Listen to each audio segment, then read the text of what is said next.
ప్రపంచంలోనే అతిపెద్ద కరెన్సీ నోట్ని ఎప్పుడైనా చూశారా? అది ఇప్పుడు మన తిరుపతిలోనే ఉంది. ఆఫ్రికా ఖండానికి చెందిన ఒక అరుదైన నోటు ఇప్పుడు అందరిని ఆశ్చర్యపరుస్తుంది.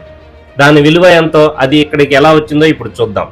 తిరుపతి ఎస్వి ఆర్ట్స్ కళాశాలలో జరుగుతున్న పురాతన నాణేలు, నోట్ల ప్రదర్శనలో ఈ బురుండి నోటు ప్రత్యేక ఆకర్షణగా నిలిచింది.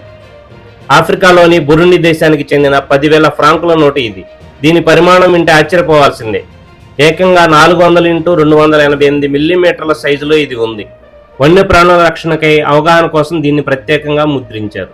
తిరుచానూరుకు చెందిన ప్రముఖ కరెన్సీ సేకరణకర్త బి చంద్రశేఖర్ గారు సుమారు 2.5 లక్షల రూపాయలు వెచ్చించి ఈ అరుదైన నోటును దక్కించుకున్నారు.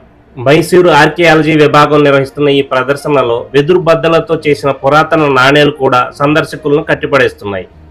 అరుదైన చరిత్రను నేటి తరానికి పరిచయం చేయడమే ఈ ప్రదర్శన ముఖ్య ఉద్దేశం. తిరుపతి వెళ్లేవారు తప్పక చూడాల్సిన ప్రదర్శన ఇది. ఈ అరుదైన నోటుపై మీ అభిప్రాయాన్ని కామెంట్ చేయండి.